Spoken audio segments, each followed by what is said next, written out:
邪淫，是在家人的戒律。往昔西藏王松赞干布在位起事期间是吧？在位期间，制定十善法规，如在家人也以种姓护持戒律、正法护持等，在家人不能违反这些法规。所以虽然是在家人，也应当具住戒律，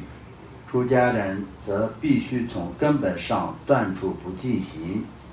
邪淫的罪恶过患极大，可以成为毁坏其他戒律的助燃。此外，男人自处经营，与他人之妻或依附了上前的女人，如妓女，虽有自由，但在白天受持斋戒日，生病期间、妊娠期间、忧愁所迫、月经期间，产妇未完全康复，三宝所依存在处等进行交媾，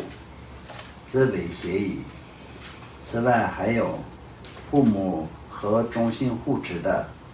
未成年少女，与投河肛门等处境进行邪淫等，这样以环境时间来分，邪淫有不同的种类，应当了知断除一切邪淫。恶业妄语，妄语有三种：一般妄语、大妄语、上人法妄语。一般妄语，怀有欺骗他人之心而说的一切自信妄语。大妄语，如果说善法无有功德，恶业无有罪过，清净刹土无有安乐，恶趣无有痛苦，佛陀无有功德等等，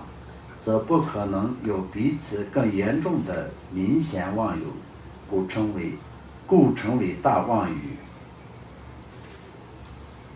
所以这个妄语有很多种的区分。那么这个里面来说呢，主要是因果是不事实的，然后就有善的功德，或者善没有善的功德，恶没有恶的功德，这种就相当是违背因果的这个妄语是大妄语的。然后上人法妄语是吧？是。如没有成地成就就说成就了，没有神通就有神通的，凡是自己没有功德所有功德，这一切俱为上人法妄语。所以如今骗子与圣者相比，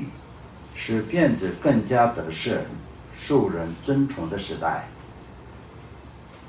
这个方面现在比较重要，所以就大家一定要这个方面来说的好好的借用这次，也是可以感恩宝智仁波切又一次的提醒我们，所以就圣者跟骗子这两个来说的就很不好分别的，很不好分出来的，所以就这个方面大家一定要谨慎注意的，在整个的修持的过程当中要进行所有人的意向是吧？行为容易改变，有些人自称上师或成就者，以欺诳手段尽力欺骗他人，比如说我已见到本尊，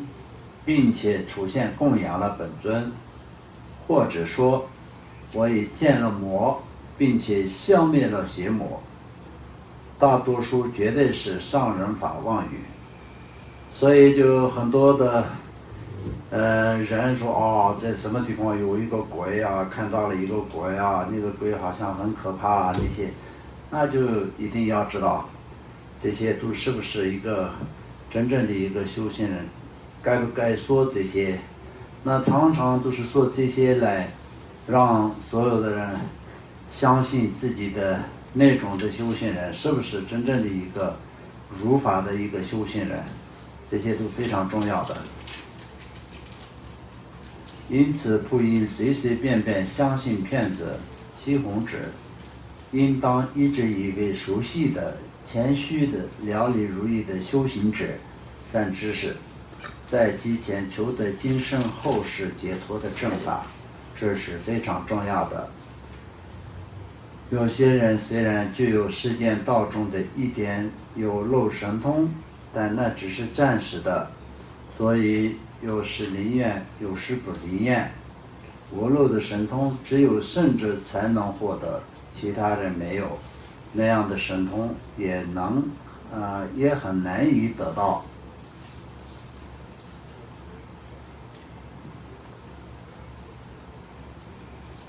哎呀，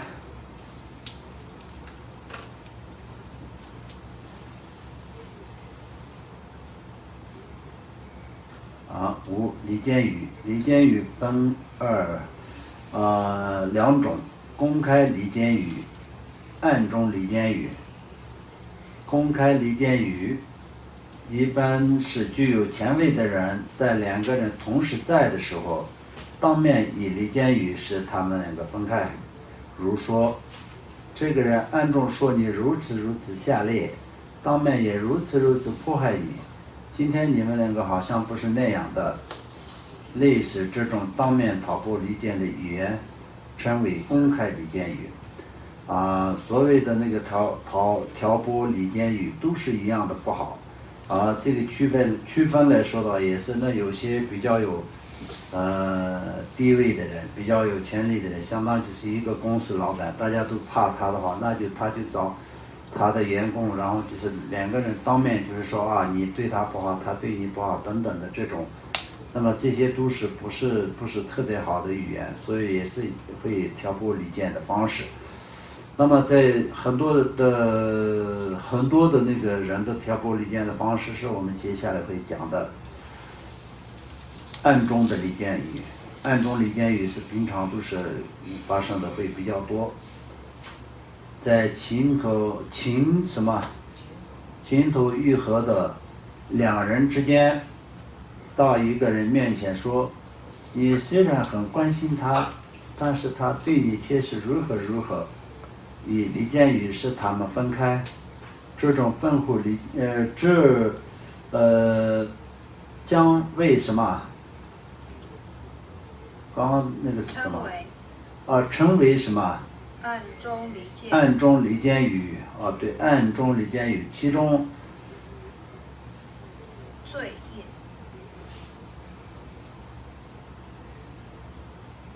其中罪业最严重的是破坏僧团和合，尤其是在密乘传法的上师与弟子之间进行挑拨，或在金刚道友之间制造不和，罪业更为严重。那么这个方面呢，就是大家一定要注意的部分。在过去的我们佛教的圈子里面，经常都会发生这种事情的。这个部分来说的，大家一定要知道，以后就是自己的怎么说呢，那个行为一定要重视，因为当然就是所谓的离间语都是不好的，是不善当中的。是不善是所有一切的不善都是归纳为10种不善的以重点，就是10个重点上面。那么这个里面离间语是一个非常不好的，就相当就是身苦意这3种分别。那么身体的部分跟意愿的部分，那这个方面呢是的欲的方面，意愿的方面呢就是有相当就是离间语，尤其是我们作为一个金刚道友，相当也是可以进入金刚城的一个金刚师兄、金刚的弟子来说的话，就是离间于就是金刚师兄之间的挑拨离间，跟上师与弟子之间的挑拨离间，这个方面是非常非常非常的严重的，而且必须得要经常要知道的一件事情，你们无论在任何一个团体之中，如果是你们已经是跟随了他的一个上师，你们当然就是上师跟弟子之间呢，一开始的时候呢，第一观察上师，上师也是观察弟子等等的这种上师跟弟子都是有相互观察的时间，但是那个之间呢，就是很多的那个以过去的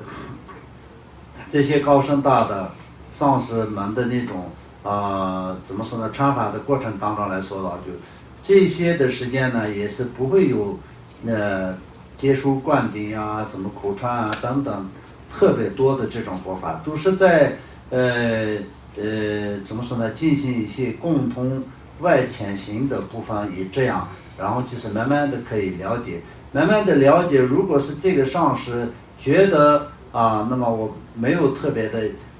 缘分因缘的情况下，那你也可以选择其他的上师，但也是你曾经就是听过法的上师是完完全全是不能做任何的那种怎么说呢，那个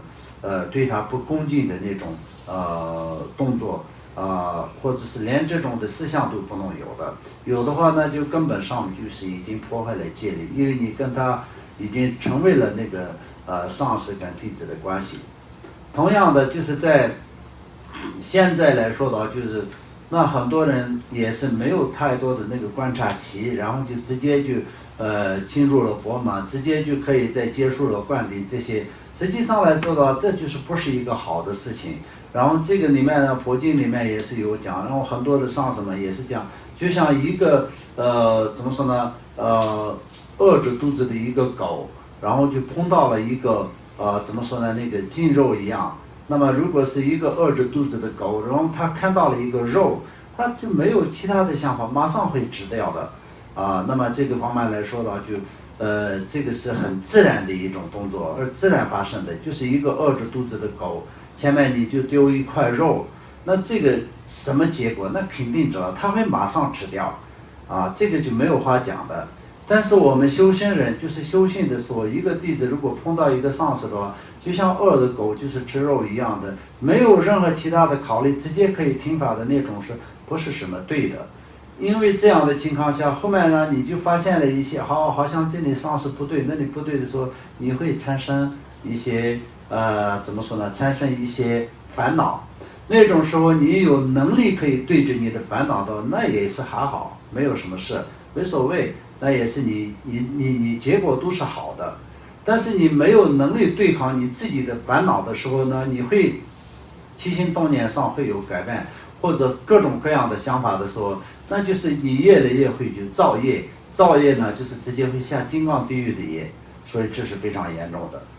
除了这样以外呢，就是自己在一个团体里面跟着一个上师修的时候，那么其他的金刚道友有任何问题的时候，他们有对上师跟对传承对其他的金刚师兄，或者是对这个团体有任何想法的时候，你们应该就去要帮助他，然后帮助他是用什么方法去帮助他，也并不能赞成他的想法而帮助他，就是必须得要就一定要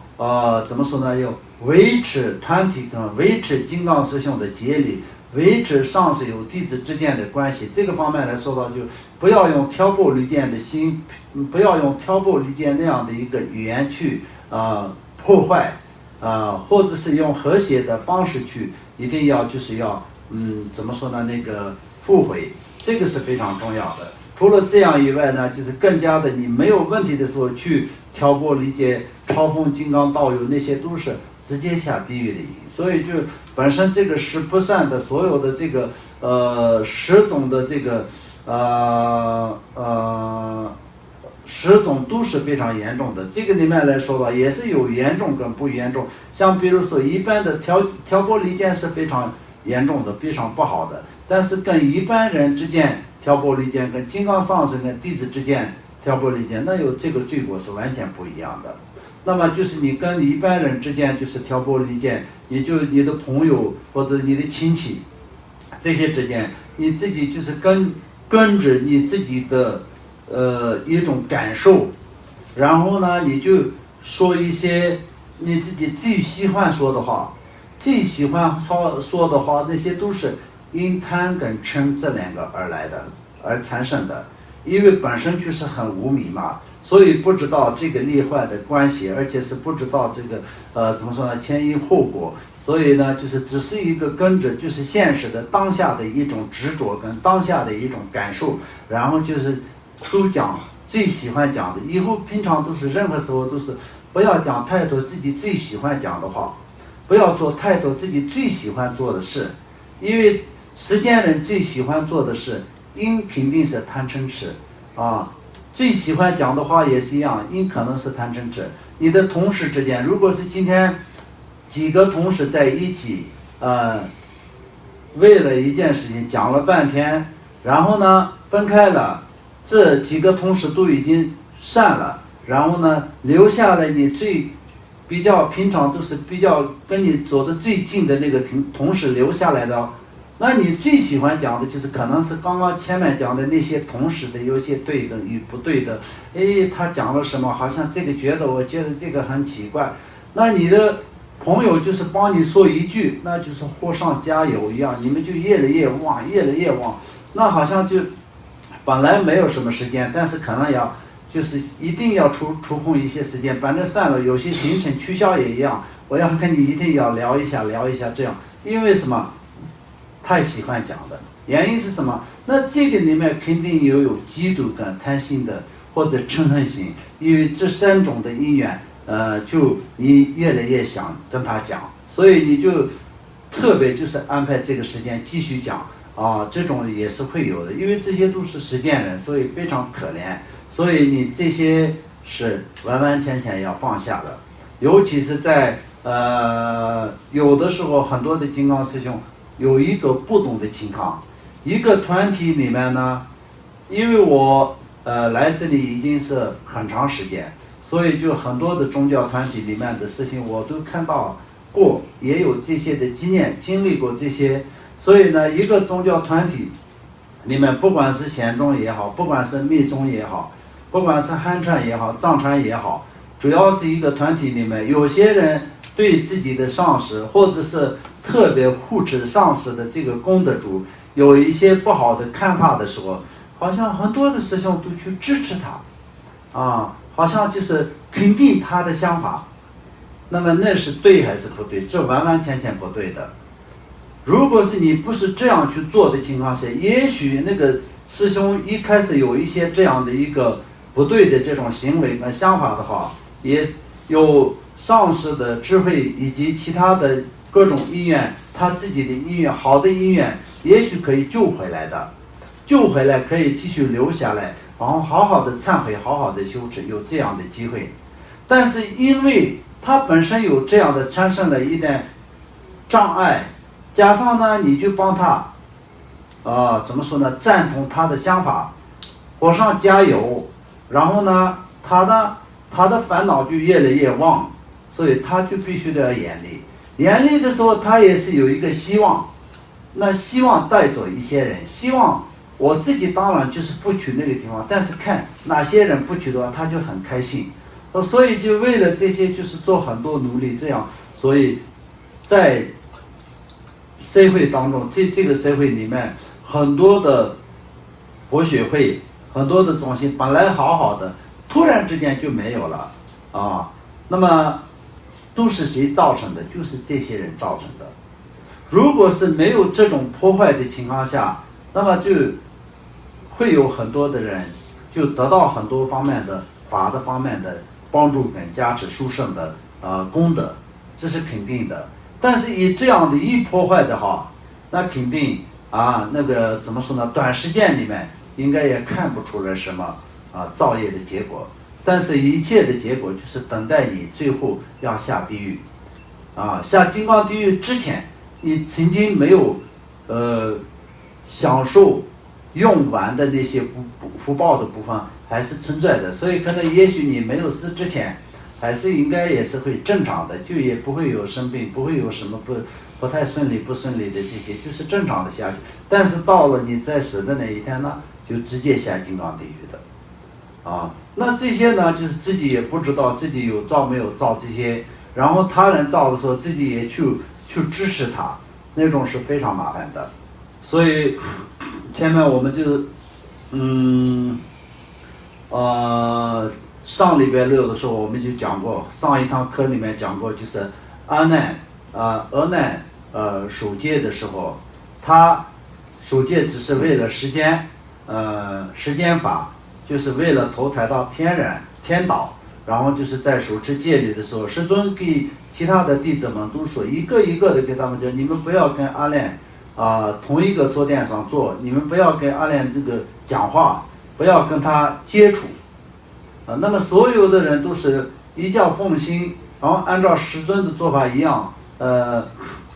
这样的时候呢，阿难也很心疼嘛，阿难也很痛苦嘛，然后他也不知道，所以他就问他们为什么这样的时候呢？那他们都是如实的给他讲，师尊叫我们这样做的，因为我们不同的路。因为什么呢？阿难是为了得到时间利益而手持戒律的。那么你们呢，就是为了要得到涅槃的利益，所以手持戒律的，所以你们的路走的不同。那如果今天在这个我们的现在的这个社会里面，我们现在的这个佛教的团体里面，一个上师跟弟子们说，你们都不要跟这个人说话你们不要跟这个人就是接触。那这个时候呢，就可能不需要很长时间，就大家都可能是觉得上师不公平，而且是大家都觉得就是会产生一个没有用的一个同情心，然后就大家一起，那肯定就是会讲很多很多的悄悄话然后这个是肯定的，对吧？但是这个师尊为什么这样讲？师尊并不是不公平，师尊呢就是知道什么样子的方法可以救阿难那么上师为了救一个弟子，就是说你们不要让他什么什么，你们不要跟他们偷偷的跑过去说，上师就这样说了，上师为什么对你这么不好这些是实践人的智慧就是这样的，特别可怜对上师都是有意见本身实际上来说的话，已经成为了上师跟弟子的之间，弟子没有任何的怎么说呢条件对上师有这些意见的，就是要依教奉行一举一动都是佛的行为，以这样的想法来对待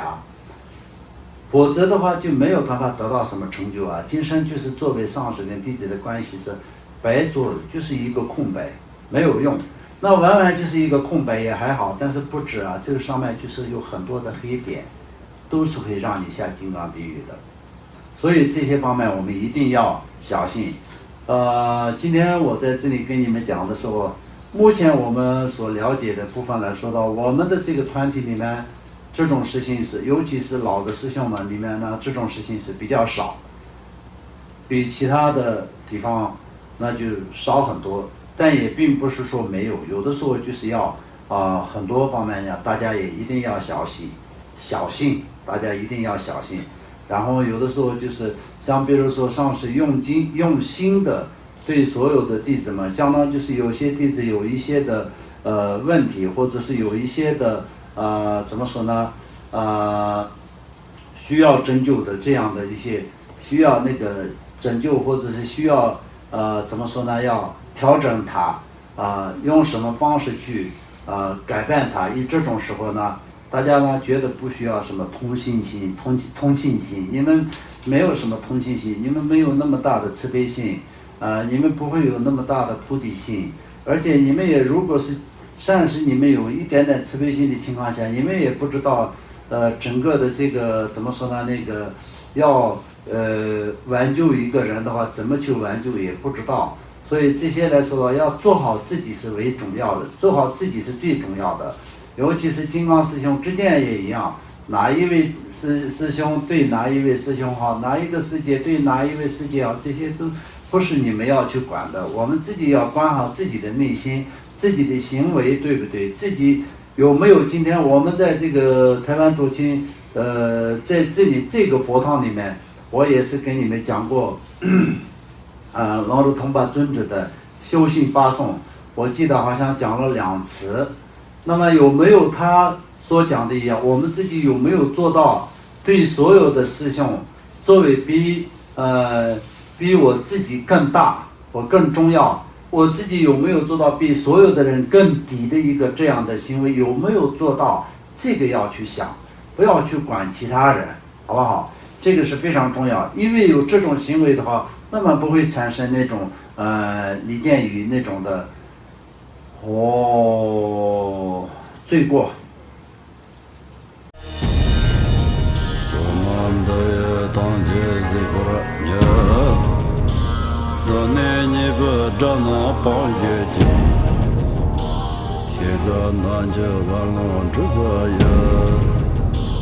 自尊自恋着刚着